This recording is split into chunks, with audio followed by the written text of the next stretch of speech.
Good morning all. ముఖ్యంగా నల్లగొండ జిల్లాకు సంబంధించిన ఒక వార్త అనేది చాలా ఇంపార్టెంట్. ఎందుకంటే సాగునీరుకు సంబంధించిన డిండి ఎత్తిపోతల పథకం గురించి ఒక వార్త అయితే చూడడం జరిగింది. మీరు ఇక్కడ చూసినట్టయితే 1800 కోట్ల వ్యయంతో ఏదుల నుండి డిండి లింక్ ప్రాజెక్టు పనులు, అంటే ఏదుల రిజర్వాయర్, ఇది పాలమూరు రంగారెడ్డి ప్రాజెక్ట్ లో భాగంగా ఒక రిజర్వాయర్. ఇది వనపర్తిలో ఉంటుంది. సో అక్కడి నుంచి డిండికి డిండికి నుంచి మళ్ళీ శివన్నగూడెం. సో ఈ లింక్ అప్ ప్రాజెక్ట్ అనేది దాదాపు 27 కిలోమీటర్ల లింక్ ఉంటుంది. సో ఈ 27 కిలోమీటర్లను కంప్లీట్ చేయడానికి పరిపాలన అనుమతులు దాదాపు 1800 కోట్లతోని ఇక్కడ Devarakonda MLA Balu Naik camp office సమక్షంలో ఇది సమీక్ష చేయడం జరిగింది. దీనికి సంబంధించి డిపార్ట్మెంట్ జీవో నెంబర్ 11ను కూడా Palamuru Rangareddy lift irrigation scheme project upper village including construction of CM and CD works in Nagar Kurnool Wanaparthy జిల్లా. సో అనుసంధానంలో భాగంగా 1800 కోట్లను రిలీజ్ చేస్తూ నీటిపారుదల ముఖ్య కార్యదర్శి రాహుల్ బొజ్జా సంతకం కూడా చేయడం జరిగింది. సో ఇది చాలా ఇంపార్టెంట్ ప్రాజెక్టు. మునుగోడు నియోజకవర్గం మరియు దేవరకొండ నియోజకవర్గంలో దాదాపు 3.5 లక్షల ఎకరాల సాగునీటి కోసం నిర్మించదలిచిన ఈ లింకప్ ప్రాజెక్ట్ అనేది చాలా ఇంపార్టెంట్. దీనిపై పరిపాలన అనుమతులు కూడా రావడం అనేది నల్గొండ డిస్టిక్ కు చాలా శుభసూచకం. సో దీనిపై ప్రముఖ ప్రజాపక్షం ఎడిటోరియల్ విశ్లేషకులైన ఉజ్జిన్ రత్నాకర్ రావు గారు అడిగి అదనపు సమాచారం తెప్పించుకుందాం. సోషల్ మీడియా లేదా సేవింగ్ గ్రూప్స్ నుండి పెట్టుబడి చిట్టాలు తీసుకోకండి. అవి సైబర్ నేరగాళ్లు మీ సేవింగ్ ఖాళీ చేసే పన్నాగాలు కావచ్చు. ఇలాంటి సంఘటనలు వెంటనే national cyber help line. Hello good morning sir. Good morning sir. ఇది ఈ రోజు ముఖ్యంగా ప్రజాపక్షంలోని ఒక వార్త అనేది చాలా, అంటే regarding Nalgonda district Devarakonda and Munugode కు సంబంధించి ఏదుల నుండి డిండి లింక్ ప్రాజెక్టు పనులు అనేది పరిపాలన అనుమతులను జారీ చేసిన ప్రభుత్వం దాదాపు 1800 కోట్లతో. సో ఈ ప్రాజెక్టు పూర్తయితే కనుక దేవరకొండ మునుగోడు నియోజకవర్గాల్లో దాదాపు 3.5 లక్షల ఎకరాలకు సాగునీరు అందిస్తుంది ఈ ప్రాజెక్ట్ మెయిన్ ఉద్దేశం.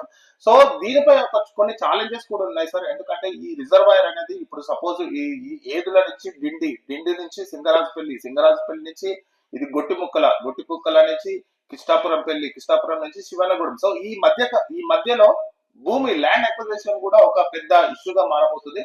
సో ఎనీవే కానీ ఇప్పుడు ఈ రోజు పరిపాలన అనుమతులు రావడం అనేది చాలా శుభ సూచకం. ఎందుకంటే కమ్యూనిస్ట్ పార్టీ నాయకులు దీనిపై ఎప్పటి నుంచో వాళ్ళని కలవడం, వాళ్ళను డిమాండ్ చేయడం అనేది జరుగుతుంది.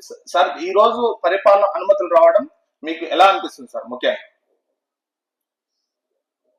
రాష్ట్ర కాంగ్రెస్ ప్రభుత్వాన్ని అభినందిస్తున్నాము. సుదీర్ఘ పోరాటాల ఫలితంగా దేవరకొండ కరువు పీడిత ప్రాంతంతో పాటు పూరిపడి ప్రాంతం దేవరకొండ మునుగోడు ప్రాంతాలు దీనికి నీరందించిన కృష్ణా జలాన్ని ఏకైక మార్గం అని సుదీర్ఘ పోరాటంగా కమ్యూనిస్ట్ పార్టీ ప్రజా సంఘాలు ఉద్యమిస్తున్నాం. ఆ సందర్భంగానే 2013 పాలమూరు రంగారెడ్డి పోతల పథకాన్ని గత ప్రభుత్వం కాంగ్రెస్ ప్రభుత్వం దీన్ని శంకుస్థాపన చేసింది. ఇది పాల్గొనడం. అయితే ఆ సందర్భంగా 2014 అధికారంలోకి వచ్చిన కాంగ్రెస్ టీఆర్ఎస్ ప్రభుత్వం తిరిగి 2015లో పాలమూరు రంగారెడ్డిని కృష్ణా రివర్ బెడ్ నుంచి, అంటే శ్రీశైలం లోతట్టు నుంచి తీసుకోవాలని దీన్ని మార్చి శంకుస్థాపన చేశారు. 2015 ఆగస్టు బహుశా 6-7 నాడు మా శివన్నగూడెం దగ్గర చెర్లగూడెం రిజర్వాయర్ ముఖ్యమంత్రి గారు శంకుస్థాపన చేశారు. శంకుస్థాపన చేసి 3 సంవత్సరాల లోపల ఈ ప్రాజెక్టు పూర్తి చేసి ముఖ్యంగా దేవరకొండ మునుగోడు నియోజకవర్గాలు, నల్లగొండ నియోజకవర్గాలకు 3 లక్షల ఎకరాలకు నీటితో పాటు ఈ గ్రామాల్లో ఉన్న ఫ్లోరైడ్ పీడిత ప్రాంత గ్రామాలకు కూడా త్రాగునీరు అందిస్తామని ఆనాడు కేసీఆర్ వాగ్దానం చేశారు. కానీ దీన్ని 2015 నుంచి 2023 వరకు ఉన్నటువంటి ఈ 8 సంవత్సరాల కాలంలో దీన్ని పూర్తిగా నెగ్లెక్ట్ చేయడం వల్ల, నిధులు విడుదల చేయకపోవడం వల్ల పూర్తిగా ఇది నేను ఒక రకంగా చెప్పాలంటే దీనిపైన ప్రత్యేక శ్రద్ధ పెట్టలేదని చెప్పాలి.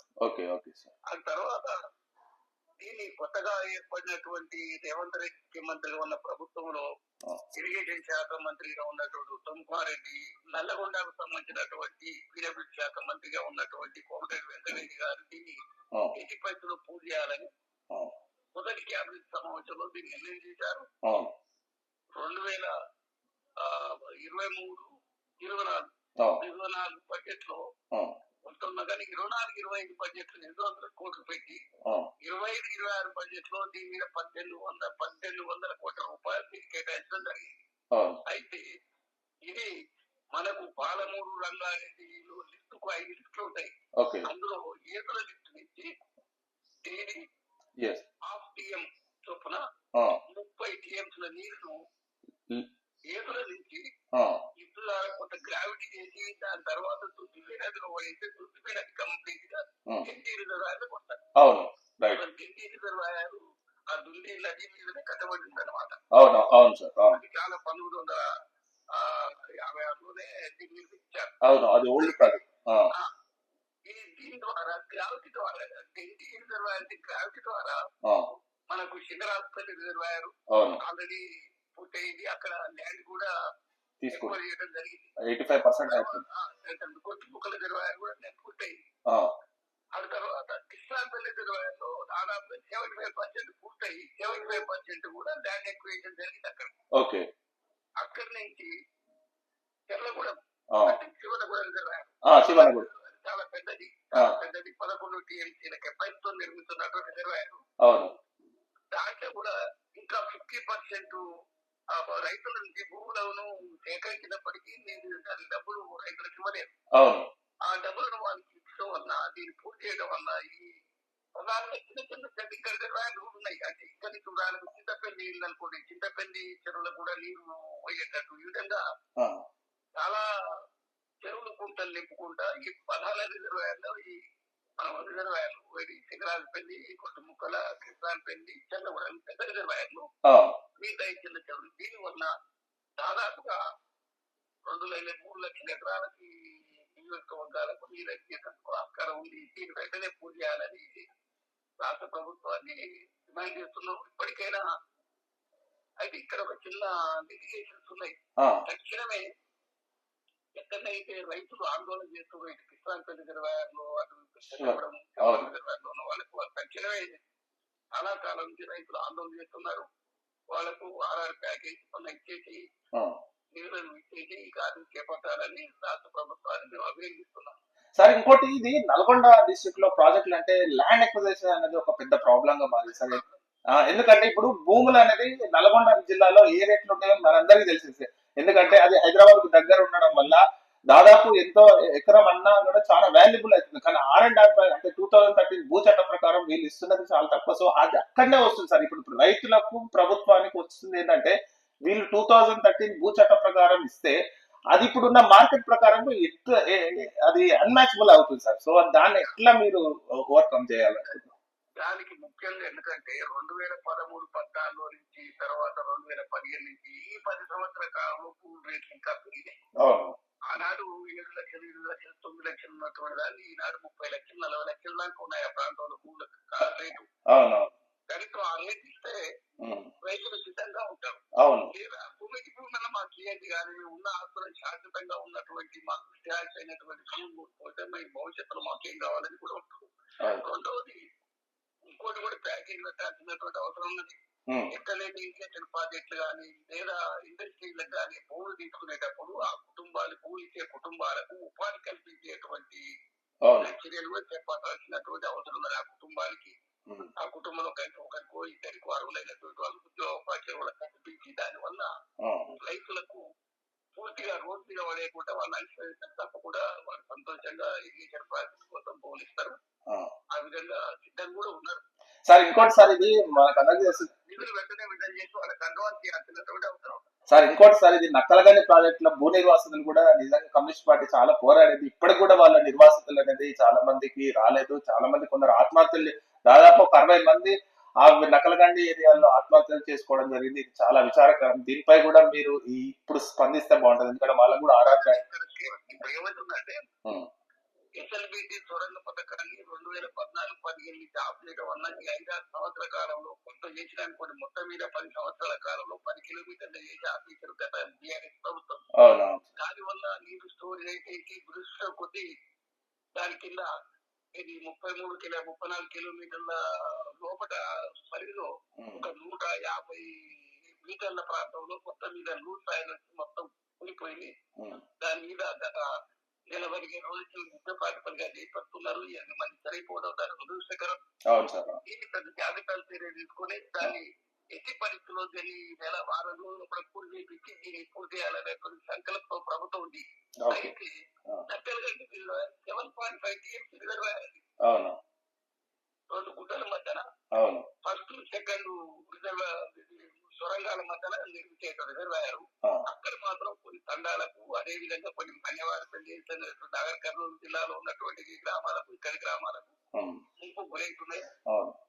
వాటిని ఎక్కువ వాళ్ళకు కూడా డబ్బులు కంప్లీట్ చేస్తేనే రిజర్వాయర్ అయితే, లేకపోతే రిజర్వాయర్ చెల్లేదని కూడా సిద్ధంగా ఉండరు.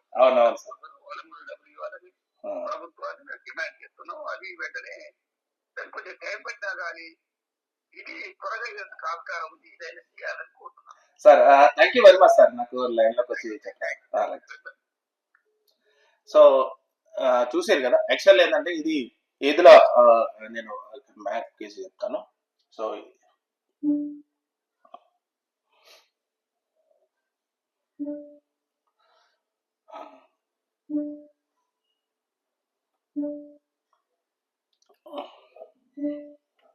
ఫస్ట్ ఇది ఏదుల రిజర్వాయర్. ఇది పాలమూరు రంగారెడ్డి జిల్లా ఎత్తిపోతల పథకం నుంచి, ఇక్కడ నుంచి వాటర్ డైరెక్ట్ మనకు డిండికి వస్తుంది. సో డిండి ఇక్కడ 2.5 కిలోమీటర్స్ ప్లస్ 3.5 కిలోమీటర్స్ అంటే దాదాపు ఒక ఈ 6-7 కిలోమీటర్ల భాగంలో ఏదుల నుంచి పోతిరెడ్డిపల్లికి వస్తే ఇక్కడ ఒక చెక్ డ్యామ్ ఉంటుంది. సో ఈ చెక్ డ్యామ్ నుంచి వాటర్ అనేది డిండికి వెళ్తుంది. సో డిండి నుంచి సింగరాజుపల్లి, తర్వాత ఇది గొట్టిముక్కల, తర్వాత ఇది లాస్ట్కి వచ్చేసరికి శివర్ణగూడెం, కిష్టాపురం. సో లాస్ట్కి వచ్చేసరికి శివర్ణగూడెం రిజర్వాయర్. సో ఇది అన్నమాట.